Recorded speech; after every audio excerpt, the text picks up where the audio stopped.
大家晚上欢迎收看新闻大白话，我是罗旺哲。现在介绍这些加入的节目来宾，第一位资深媒体人谢寒冰，主持人好，大家好；资深两岸媒体人徐和谦，主持人好，各位观众朋友大家好；前空军副司令张延廷将军，主持人好，大家好。好，我们来看到现在伊朗的高阶军官他也讲说什么，预期跟美国的战事呢可能会再起哦。他说很可能会发生，而且有证据来显示美方并未遵守任何承诺跟协议。那现在呢，伊朗的副外长加里巴巴迪他怎么说呢？他说现在球在美国手上，选择外交途径或是延续对抗路线，无论如何，伊朗都为这两种情形已经做足了准备。那甚至我们看到这个画面这个画面就是伊朗现在发布的一个 AI 影片展现伊朗的战机轰炸科威特的美军基地看到画面轰炸起来那现在变成这样的情况之后呢，现在伊朗的司法总监说，伊朗不回避谈判，但反对美方胁迫。怎么说呢？他说，伊朗不回避跟美国的谈判，但坚决反对美国的胁迫。谈判本身合乎情理，有其逻辑，但不意味着要接受美方颐指气使的要求更不能忍受美方用威胁的手段加强意志所以看得出来在伊朗里面呢，其实情绪非常的高。那现在问题来了，现在的伊朗的最新的14点的停战方案曝光川普不领情唱衰，向德黑兰行为不当的后果。现在德黑兰呢提交了一份14点的方案。那根据2名消息人士透露，这份提案为谈判设下了1个月的期限，目标是什么？希望能够达成协议，重开荷姆兹海峡，结束美国的海上封锁，而且要永久终结伊朗跟黎巴嫩的境内战争。但川普怎么讲呢？他直接唱衰他说什么？我即将重新审视这个伊朗刚送交给我们的方案，但无法想象会是可以接受的内容，因为他们尚未为过去47年来对人类与世界所做的一切付出足够大的代价。那白宫怎么说呢？白宫未对伊朗的最新的提案提供细节。那根据报道指出现在美国的这个特使魏克夫已经对先前的方案提出修正，将伊朗的核计划重新纳入谈判的核心议题。好，那现在呢，包括了伊朗僵局包袱沉重，川普的处境呢难上加难，后果超棘手。现在呢，这个路透社的华府特派员他直接讲说什么？僵局可能会无限期的拖延，川普执政的共和党会面临到非常重大的风险。那贵为总统的川普呢，将会更加难堪，因为战争目标没有实现，内政经济压力续增，政治的后果不堪设想。那另外包括了前中情局的特工，他也讲话了，我们看看这段画面。I'm not sure that there are any viable military options. I mean, God forbid we should target the civilian infrastructure. That's a war crime. It's actually very clear in international law. You can't bomb the civilian infrastructure. You can't bomb the electrical grid or the water treatment plants. You can't. So what are we going to do? Just keep blasting the IRGC? Okay, well, where's that gotten us? They're survivors. It hasn't led to the collapse of. So when are we going to finally come to the conclusion that what we're doing is just simply not working?好，短短的一句话呢，也透露出川普现在面对的压力有多大。那现在呢，荷姆兹的僵局未解，现在伊朗出手控海峡，拟禁以色列的船通行，那敌对国家呢，恐怕会遭到封锁。伊朗的国会呢，最近将通过一项法律规范荷姆兹海峡的航行，其中包括了特定的船只限制措施。而来自这些敌对国家，可能只包括美国跟以色列的船只呢，除非对战争相关的损失进行赔偿，否则将被拒绝发放通行许可。那现在不等美国解封港口了，现在伊朗呢愿意先开放荷姆兹，那核问题呢留到永久停火之后。纽约时报报道引述2名伊朗高层透露，德黑兰愿意在川普解除海上封锁前先行开放荷姆兹海峡，但坚持在达成永久停火之后呢才讨论核问题。那川普现在对伊朗的提案呢仍不满意。那美国的财政部呢，对支付荷姆兹海峡通行费行为祭出制裁。现在呢，美国的财政部宣布将会对向伊朗支付荷姆兹海峡的通行费的个人或实体祭出制裁，借此来强化对德黑兰当局的这个施压。那现在僵局无解危机无解。现在川普呢有新的绰号叫 Nacho，Nacho 呢就是没有气死的这个玉米片。现在呢，大家封川普这个新的绰号，那也意味着荷姆兹的海峡重启无望。先请教彬哥，彬哥你怎么看现在呢？伊朗的高阶军官说，预期啊，美国的战事可能会再起。当然，什么情况都有可能会发生啊。因为川普到底会做什么决定，我想他搞不好他自己都不是很清楚。是，因为他也许突然之间转念，就又做了一些新的决定。所以伊朗这边当然是，不管是核战，他都会去做准备。那当然能够准备到什么程度，这是伊朗人自己知道。可是问题就是现在，你川普好，你要重新发起攻击，那就好像这位前特工讲的，对，就是你到底要攻击什么？就是你之前说要攻击的发电厂啊、民用设施啊这些东西，你也去炸了人家的桥，那你也去做这些东西。那如果你去攻击伊朗的炼油设施，那你大概就可以想见，伊朗一定会报复，去攻击中东这些国家的炼油设施。是，那就是大家一起完蛋。那这个后果是川普想要承受的嘛？那伊朗如果再次攻击中东这些国家，美国做好准备去防护这些国家了吗？你有办法拦截掉伊朗的所有的飞弹吗？好像看起来之前做不到，那之后你要做到好像也不太容易。所以我觉得其实本来一个比较好的做法是，刚好趁这次国会要求他60天之内你要结束战争行为的时候，你就趁机就帮自己找个下台阶。可是川普选择不要，他选择说我们早就这个已经停火了，所以这个战事并没有持续啊，所以中间这个现在就是按暂停状态。那如果他坚持要这样的话，那他就要想看，他到底要如何在伊朗取得一个胜利。虽然他现在说谁说他没赢的就是叛国，对，可是你用凹的是没有用的，你还是要得出一个让美国人真正认为你赢的这样的一个状态。那到底怎么解决？那显然美国的要求现在伊朗是通盘都不接受。那伊朗提出来这14点，看起来美国要接受的可能性也不高。那战事就持续这样拖下去吗？你每拖一天，你美国在中东的这些部队就是不断的在花你的钱，是，对啊。然后你现在在中东的基地，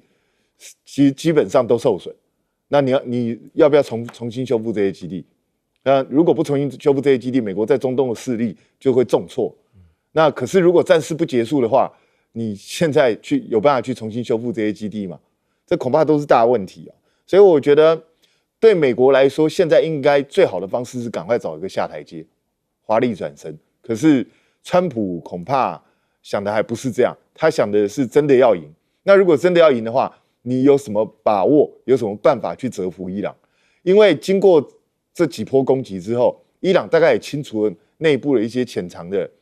这些摩萨德人也好 ，CIA 的人也好，所以你情报资讯量是比过去还少。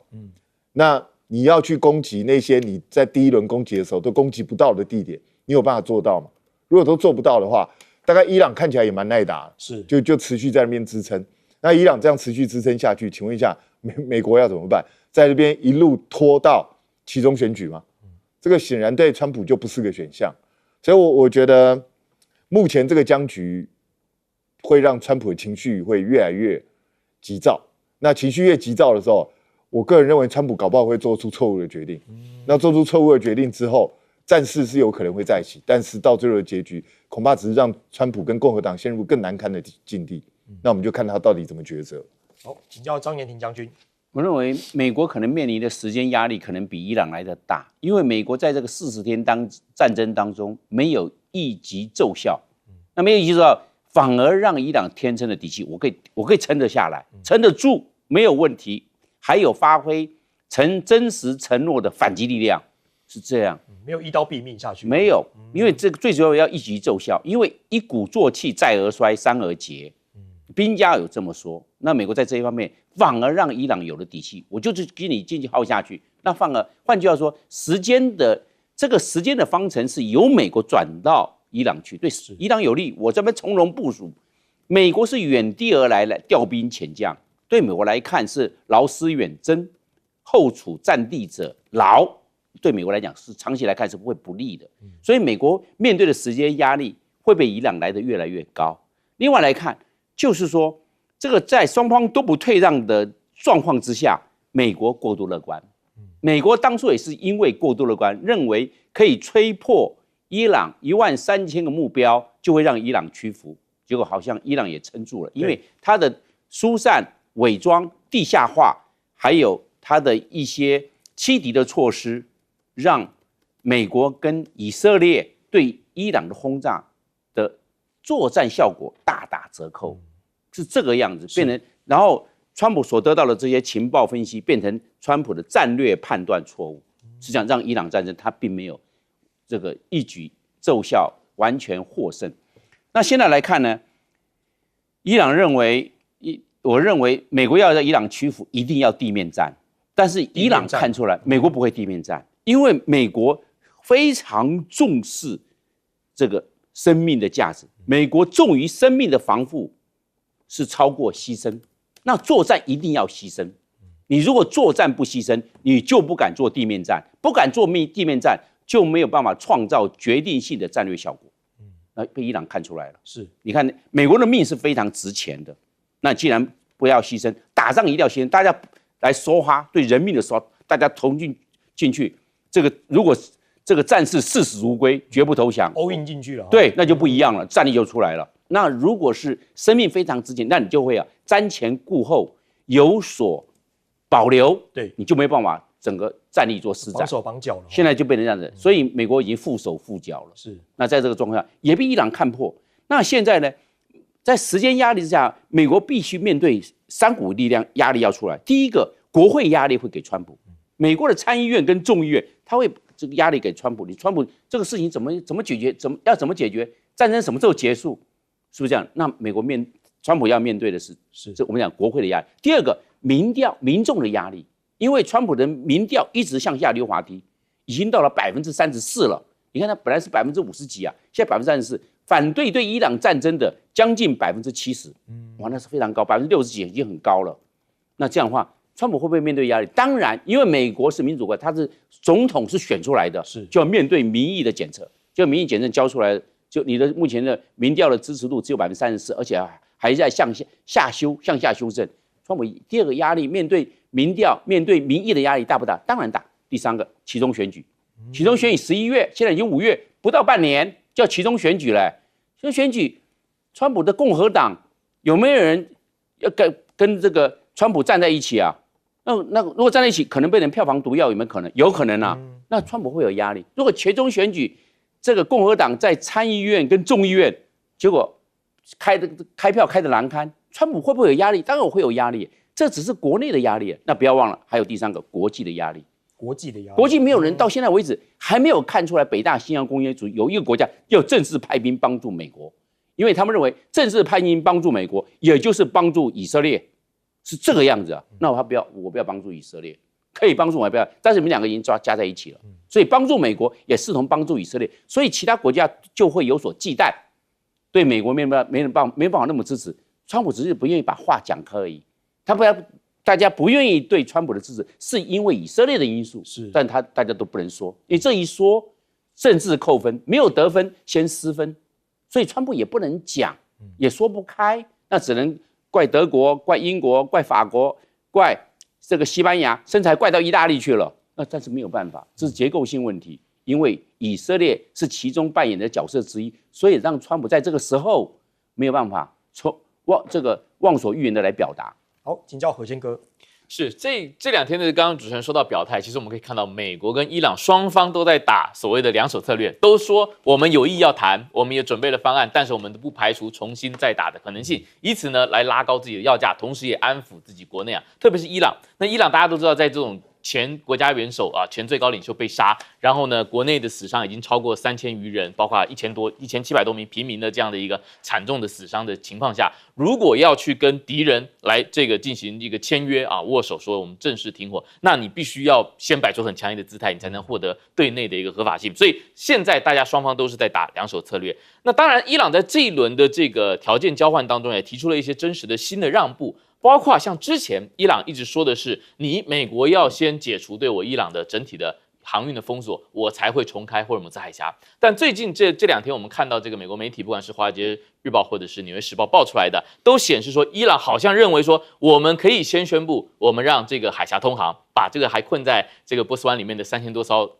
各式轮船给放出去，然后你美国再接着宣布解除对伊朗的这个禁运的制裁。那可以理解啊，就是说因为现在这个伊朗的这个美军啊，这个包括特别不管是在这个阿曼湾还是在更外面的阿拉伯海，对整个进出霍尔姆斯海峡的涉及伊朗的船只的禁运，确实让伊朗非常的辛苦。最近呢，有一个伊朗的副部长就说了，过去1个月啊，伊朗新增了200多万的失业人口。那大家知道伊朗是一个9000多万人的大国嘛，那我们扣掉非就业年龄啊，那大概7000多万的就业人口，那其中1个月就新增了200万的失业人口，其实对这样的一个国家是非常大的一个压力。是第二个是出口的油的出口，对伊朗来说，油是这个油气的出口是它的经济命脉。那伊朗平均过去每天啊都要有150万到200万桶的油出口，你这个油得运出去，因为油井不像水龙头说我没人买我就关掉啊，不是这样的，油井是你打了你就要一直出口，不然你一旦关井啊。这个轻则这个你要花费数个月才能去修复你关井之后所造成的这个机械的损失。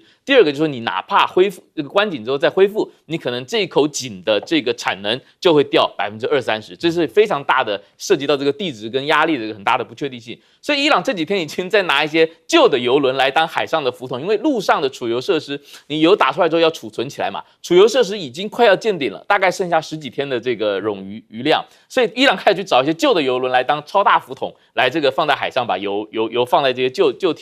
的这个油轮里面啊。所以现在对于把油运出去，对伊朗来说是非常重要的一个事情。虽然啦，这个伊朗的航运协会的主席也说，这个我们还有40%的这个产能是可以走这个里海啊，包括甚至还有说它可以走陆路出去。但是我也看了一下，就说如果通过陆路走，特别是如果走所谓的这个中国伊朗铁路，就中国大陆经哈萨克到土库曼斯坦再到伊朗的这一条10400公里的这个很长的铁路来走呢，其实用铁路来运油的这个效率是远远不足以去抵消这个航运海运的这个损失，因为一艘这个超大这个 very large 这个 crude carrier 这个叫超大油轮，它运出去大概就是200万桶左右。那一艘列车运出去，哪怕你挂这个大概几十艘车皮啊，你大概就是2.5万桶到4万桶，所以大概是1/70的差1:70啊，所以是很不容易的。就铁路当然也能运一些，但是也就差不多能够补这个海上被禁运的差不多10%的这样的一个缺口而已啊。那另外一方面，我们也看美国也很辛苦，双方现在都在比这个经济的耐力。美国最近的民调就指出啊，30%左右的美国家庭都说 ，OK， 这个油价的上涨、通货膨胀已经给他们造成的压力，40%的家庭决定减少出行跟消费。那也有议员在警告了，再这样下去，从5月开始，美国的民调跟这个经济压力会大很多。所以我想，双方应该都还是在往谈的方向来走，避免战事的进一步扩大。好，我们休息一下，广告回来继续讨论。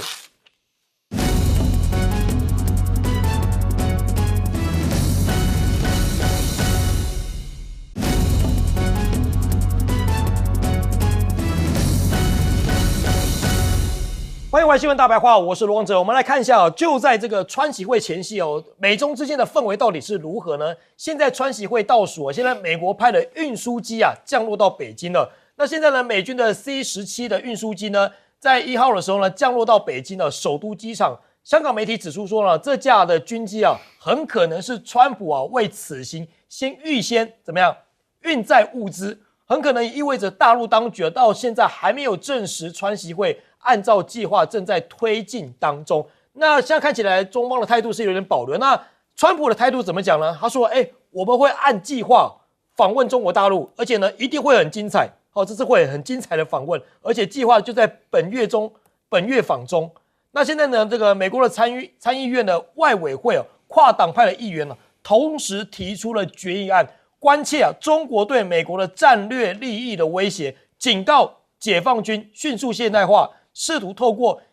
胁迫或是武力的手段改变台海现状，更进一步在台海紧急状况发生时呢，阻止第三方的介入，聚焦在维持美国的核主力。那现在呢，中美的角力呢，现在美国制裁了中国大陆的炼油厂北京当然也不是吃素了，阻断给你反击。现在美国的财务部加大对伊朗的压力，对35个实体或个人实施制裁，其中包括了中国大陆的独立炼油厂这5家的这些企业。那中国大陆的商业部也反击说针对美国对5家中国大陆的企业实施这样的制裁，现在呢这个发布了这个阻断禁令，不得执行美国的制裁措施哦，所以你反正人家也会反击。那现在呢，是不是凸显出美军的短板跟高市的焦虑呢？先从哪里看到呢？先来说到最近不断说大话的赫格塞斯啊，赫格塞斯呢在国会阐述印太战略啊，强调确保北京可以看到美军的实力。怎么说呢？他说美国将以实力而非对抗哦，在印太地区呢嚇阻中国，要确保北京能够看到美国毋庸置疑的军事实力哦，以及重申去年在香格里拉对话对中国的立场。他说啊，我们并非试图扼杀中国的发展，也并非试图支配或羞辱中国，更不会试图改变台湾现状。那这样的情况之下呢，大家说，美国媒体急了吗？哦，现在包括伊朗战争呢，把美军的短板给暴露了，对手正在近距离的观察。华尔街日报直接点出啊，随着这个美伊的战事推进啊，美国的3大安全对手中国、俄罗斯跟朝鲜正在近距离的观察美国的军事战力跟短板，因为打了2个多月，到现在还没有结果。现在你的一举一动是不是也被这3个国家悄悄的观察当中呢？那现在呢，美国的欧洲司令部的负责人哦，他也是北约最高的军事领导人，他直接讲说，尽管乌俄战争呢持续多年，但俄罗斯呢持续都能够维持飞弹跟无人机的高产量，俄罗斯暂时经济能全面运作。相比之下，美国呢跟伊朗的这一战，暴露双方在这个存在极大的短板。另一方面，刚刚提到说高市早苗是会不会焦虑呢？因为现在高市早苗也发布了新的这个外交方针3大领域来推进版的印太愿景因为高市早苗呢最近在这个越南发表演说时呢，宣布日本的新的外交方针将着重3个领域。第一个呢是强化能源跟物资的供应链，好，再来是共享规则。另一方面叫做扩充国防领域的合作，甚至呢把新的外交方针呢定位修订版的自由开放的印太。那这个高市早苗发布的这个新版的印太战略现在呢中国的这个副教授他直接这个冯超就说了，他说会不会是背后有这个焦虑，表面上升级，实际上是焦虑，因为焦虑是中国崛起太快，日本想要同时做政治安全的文章，但国力支撑不了了。好，那除了之外呢，现在美欧互杠俄罗斯难道可以渔翁得利吗？现在呢，川普呢大砍驻德美军德国的防长说，欧洲应该为自身的安全来做负责。这五角大校说了，现在要撤出5000名的美军。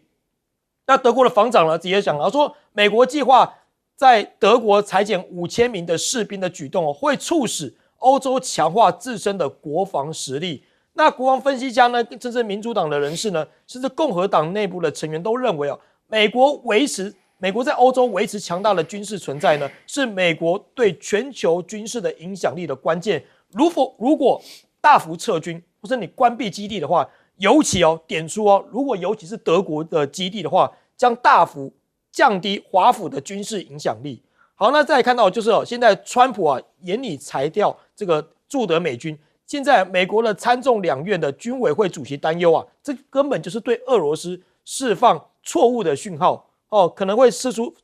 错误的讯号，导致这样的情况会发生这样的情形。好，先请教彬哥，彬哥怎么看？现在川习会倒数现在美国派运输机来到了北京，这个有什么样的政治意涵在吗？其实美国总统要出行，其实要做很多事前的准备工作，包括他的车辆这些相关的一些装备这些东西都要先来，所以这个应该就是先把一部分的装备先运过来，然后他们现场会场勘加强维安，所以我觉得这些都是惯性的准备动作。那看起来川习会如果没有什么太大意外，应该是会如期举行。虽然北京还没有证实这一点，对，但这次应该是不会再黄掉。那可是问题是，如果川普是在一个跟伊朗始终相持不下的状况下去北京，这个对川普来讲是个好事吗？他手上的筹码看起来并不多，所以他能够跟北京谈判到什么样的地步，其实也是值得我们观察。那但是看起来现在要在5月中旬就把荷姆兹海峡整个结束掉，我看起来好像不是那么乐观。所以我觉得就看川普到底打算做到什么样的程度。那可是他一方面不断的对中国大陆加强制裁施压，另外一方面又说我们是斗而不破我们是没有要把中国当作敌人只是说当作彼此竞争那你就要看中国大陆会不会这样想。我觉得中国大陆不会这样想，那只是这一次的美伊战争，其实真的是暴露了不少美国的一些缺点。是，那这个他的所有的对手，包括中国也好，俄罗斯也好，甚至北朝鲜也好，他们当然都会把它纳入情报搜索的范围内，然后去仔细评估美国现实的战力。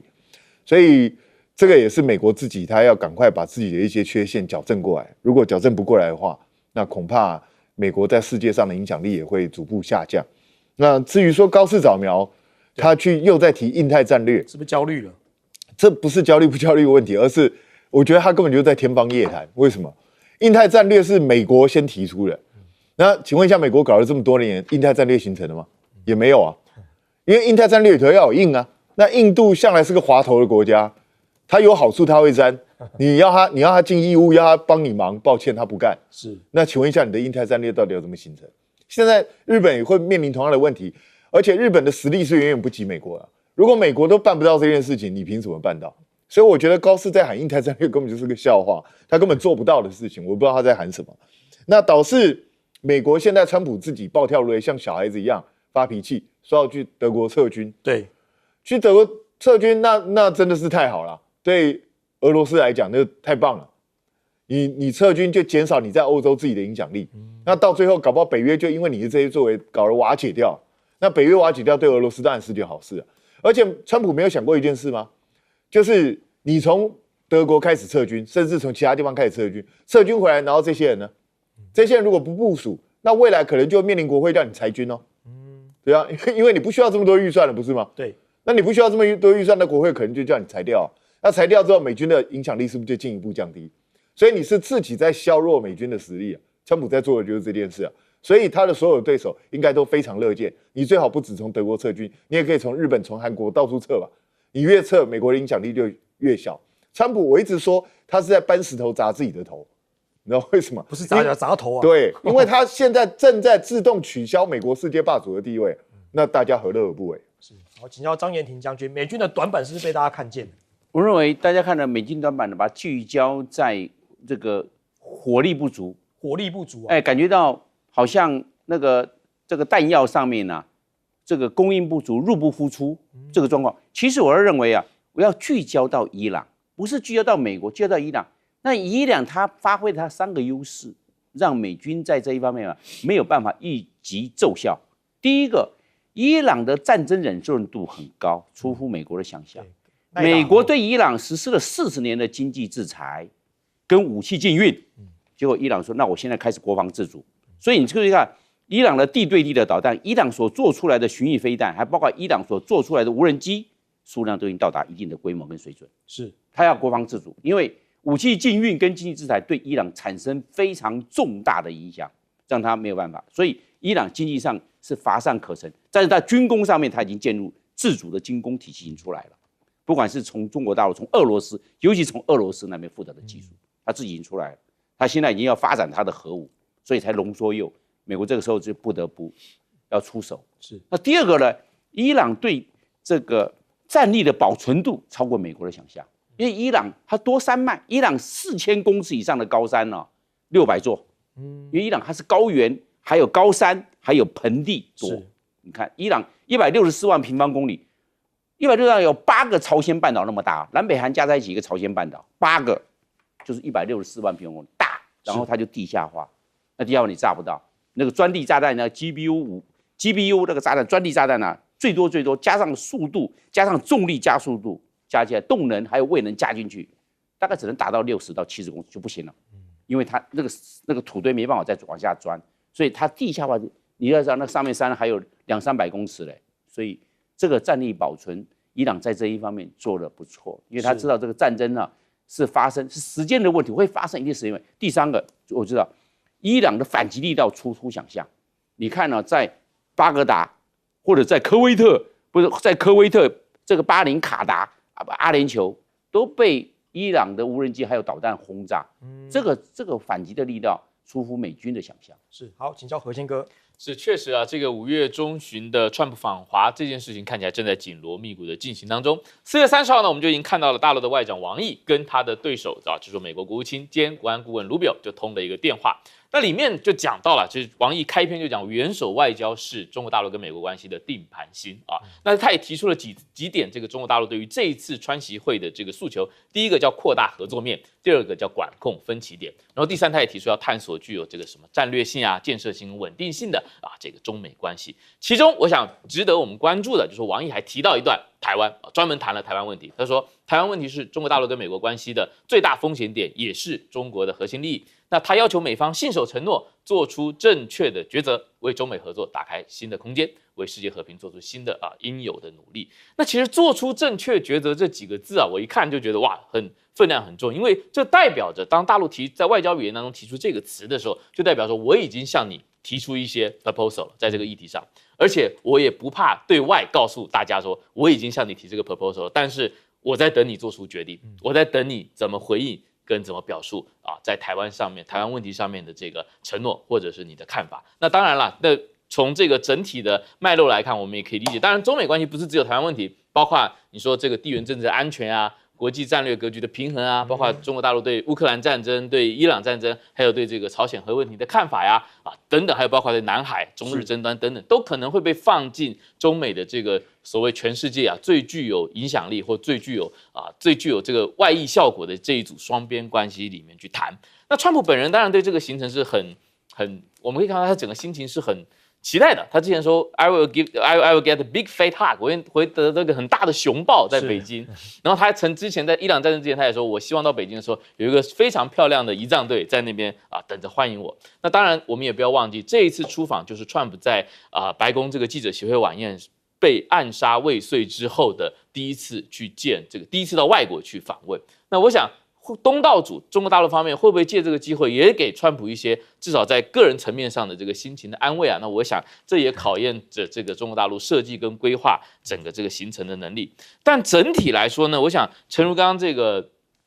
张主持人跟张将军都说到了，美国在这一次打了这个40多天，那拖到现在已经超过2个月，包括停战的时间，它的整个战力的战术战法的当前的真实的水平，还有包括它这个跨区域调度的能力。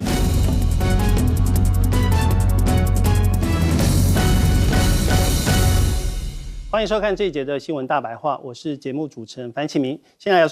来介绍这一节的来宾，前驻纽西兰大使谢文吉。主持人好，各位朋友大家好。前张千健舰长黄征辉。主持人、各位观众大家好。台北市议员徐荣庭。主持人好，各位观众朋友大家好。好，节目一开始，我们还是来关心中东战事的最新的发展。这个是目前伊朗公布了最新的一个相关的提案，总共有14点的提案，最主要的目标是希望能够在30天内能够结束所谓的美伊战争。那按照这个伊朗公布的最新的一个这样的提案，是重点全部放在要全面终结所谓的相关的一些冲突，而非仅止于暂时停火，这跟之前的提案是有一点不同。不过呢，我们来看看美方的一些相关的一些回应。川普在他自己的这个社群媒体上有特别提到，他说他无法想象这个计划怎么会被接受，他们还没有为自己过去47年来对于人道跟世界所做的一些所作所为付出相关的一些代价，因此呢，他觉得这个还要进行后续的一个谈判。那不过被问到是不是会重启对伊朗进行空袭呢？川普这边有一个最新的回应，我们来听听川普的最新的说法。Under what circumstances would you restart military strikes on targets? Well, I don't want to say that. I mean, I can't tell that to a reporter. If they misbehave, if they do something bad, but right now, we'll see. But it's a possibility that could happen, sir. You also said that only like 85% of Iran's missile-making capabilities has been eliminated. Correct. Is that other 15% important? Does the United States need to eliminate that? Well, I'd like to eliminate it, yeah. I'd like to. It'd be a start for them to build up again. And yeah, I would like to eliminate it. 我们可以听到川普在受访的时候是明确的提到，他希望能够彻底